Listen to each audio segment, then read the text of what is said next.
Welcome to Den's Biking Adventures. Today we're going to do something a little different. I'm actually going to replace the volume spacer in my rear shock on the FloatX. So we're going to go over the tools that we need for that, and also we'll get it done.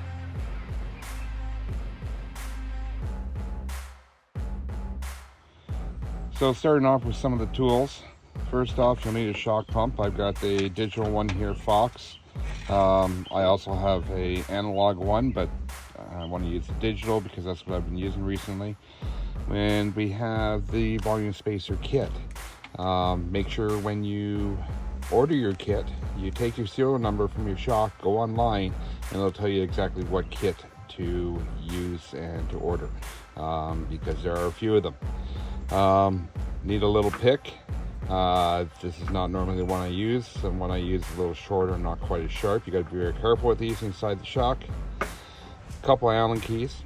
You're actually going to need your rubber strap tool to undo the shock, and of course I have a rag there as well.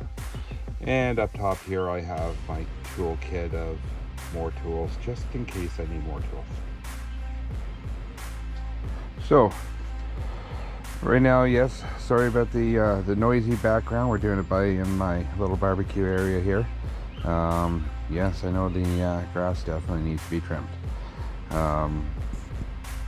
but I have not made that priority yet. Anyways, moving on. So the FloatX, we're gonna have to. I always start off with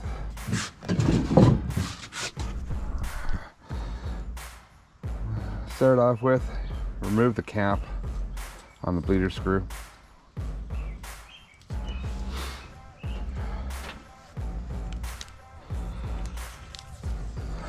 And then attach your shock pump.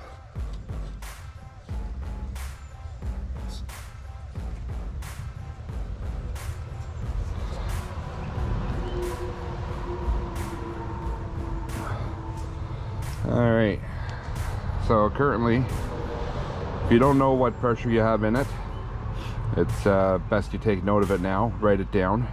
Now I'm usually around, I try to keep it closer to 300. So I'll let some air out here. I always let a little bit out at a time, right? Let a whole bunch out there. And then what I'll do is I'll take it, I'll just work the shock a couple times.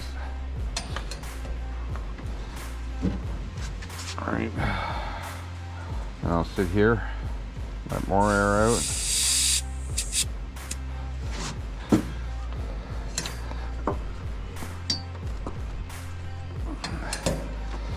I know when they say to fill the shock, they say, you know, pump it up 50 pounds and then you work it, right? When you're doing this, letting it out, I don't know if it makes a difference or whether you should. I just do, just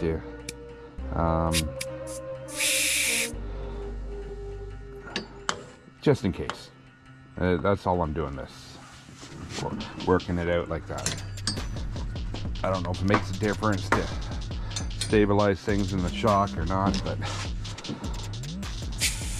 it may not be necessary.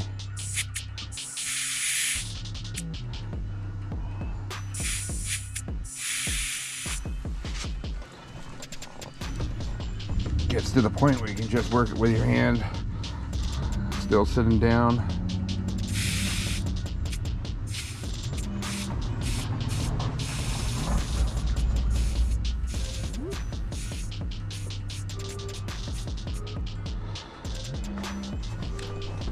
Oh, yeah, definitely not much pressure there, yeah.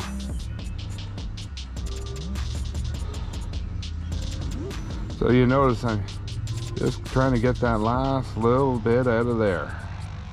You want absolutely no pressure in there if you can. See, that's great. It says 0 now. Oh, looking at 0.5 bit of pressure. Get rid of that pressure. All right, so now that we got no pressure, we are going to, oh, Well, so a little bit of pressure there. There we go. All right. So undo the shock. And what I normally do at this point is I put the bike up in the stand. This makes life easier. So at this point, we are going to undo the shock. This is where you take your tool. All right, you want to make sure that you're undoing it, not tightening it. All right.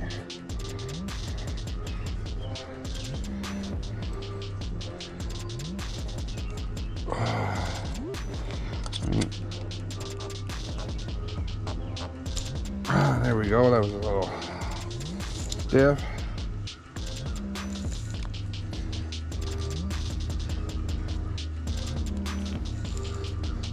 Now when you're doing this, you can't be wearing rubber gloves. Unfortunately, I'm all out of rubber gloves.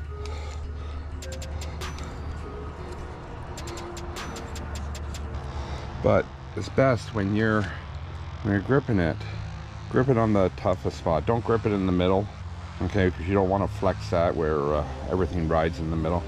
So grip it towards the bottom. You got the wider spot here, right? Once it gets loose to a certain point, just undo it by hand. These are threaded in there fair ways, well, significant ways anyways.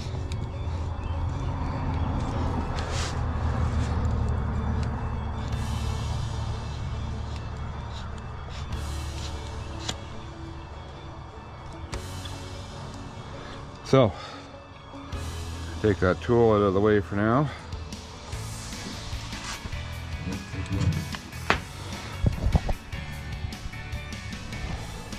You'll notice up in the shock you have some spacers. So there's the cushion. I'll take that down. And then up there is your spacers. So you just got to take note of which way they're pointing. I usually try to get them out.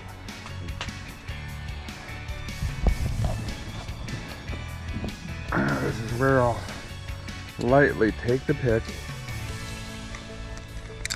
There's one.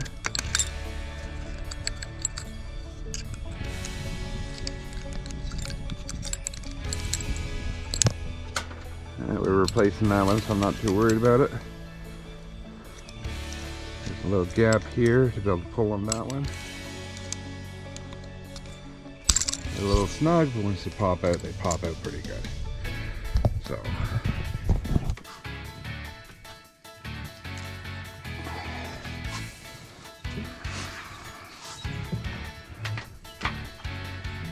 So the ones I've chosen to put in, it's not the extreme, like the maximum one, it's the one down from it.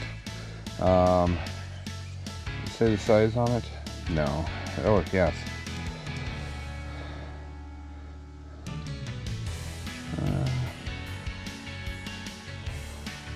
So, Fox logo should always be facing down at the bottom.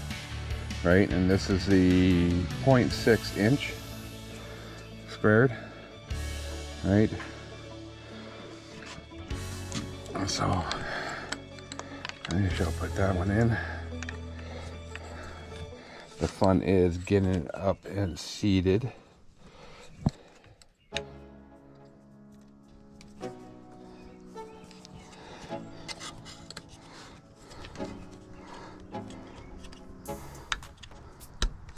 There we go. And then same with that one, right? Fox logo should be facing down.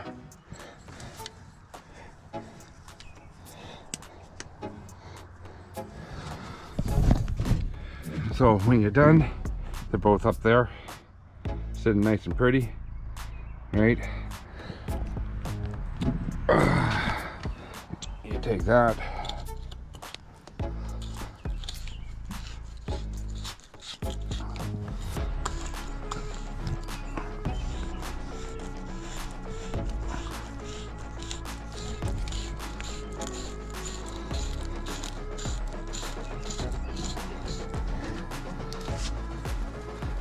Looks like I've scratched the stickers there a little bit. So, question for you. Let's see what your thoughts is. Right now, I've kind of got the silvery maximum frame. Yeah, on my bike, I've got the red accents, red pedals, red one-up pedals, red one-up handlebar grips. Comes with red shock. I was thinking of replacing the stickers, going for red on the stickers. Let me know what your thoughts are. What do you think that'd be? Too much red, or just leave the silver like it is? It's kind of tossed in between. The stickers aren't terribly expensive, but you know, it's not necessarily money that needs to be spent. It's just more a cosmetic thing. And this bike I will be keeping for many, many years. Until I wear the sucker out, which who knows how many years that is. So normally it's just hand tight. I just like to take this, do just that little, just to make sure that's good and tight. So now what we'll do is we'll start pumping it up.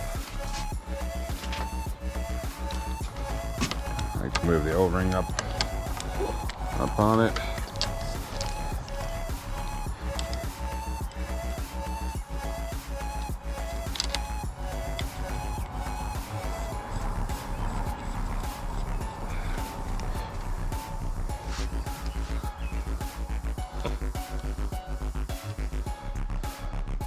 We'll put the first 50 psi in it before we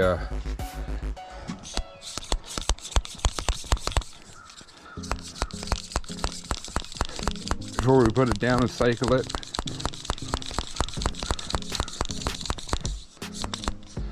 All right.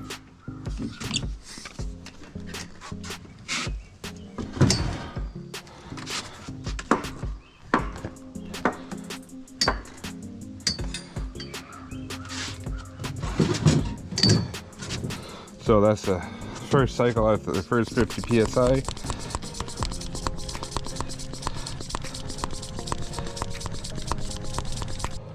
Why do we do a volume spacer? Well, number one, for me, being pumped at 300 psi, and being a bigger guy, I was still bottoming out the shock every so often on, and I'm not even jumping and stuff right yet. A lot. I just got enough weight behind there that so hopefully by adding the volume spacer, it'll help ramp the shock up a little bit more and also prevent me from bottoming out as much. If I do find I bottom out, then I'll have to take it apart and put in the biggest volume spacer and go from there. I've taken it to 310. I'm going to cycle it once more.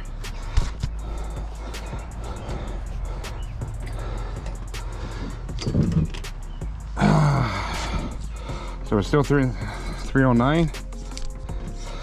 So one reason I went up above 300 is when you undo it, you're going to lose a little bit of air.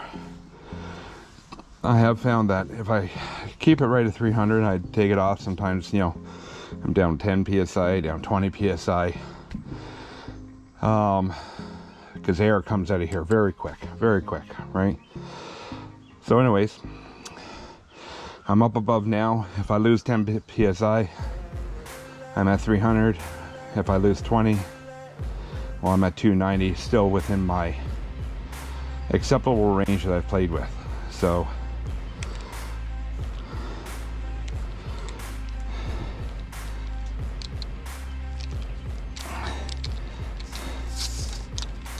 there we go.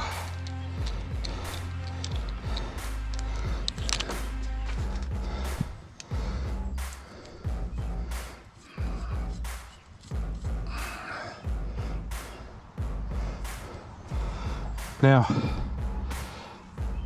make sure when you do this, well, if you know your pressure, that's fine. If you first time you haven't set it up in that, make sure you get your your sag all in place, and I've done that a few times, so I'm good. I'm ready to ride this. So there we have it for today. Thank you for joining me. Hopefully, if you're thinking about doing a volume spacer, you know, this might help you, give you an idea of what to do. Yeah, so, you know, again, love my Norco Fluid FS A2. Beautiful bike. Anyways, if you're out on the trail, glad to meet you out there. If you can, get out, get riding, have fun. We'll talk to you soon. Thanks for watching. And if you like this video, like more of it, please like and subscribe below. And it helps my channel, and we appreciate it. Thank you.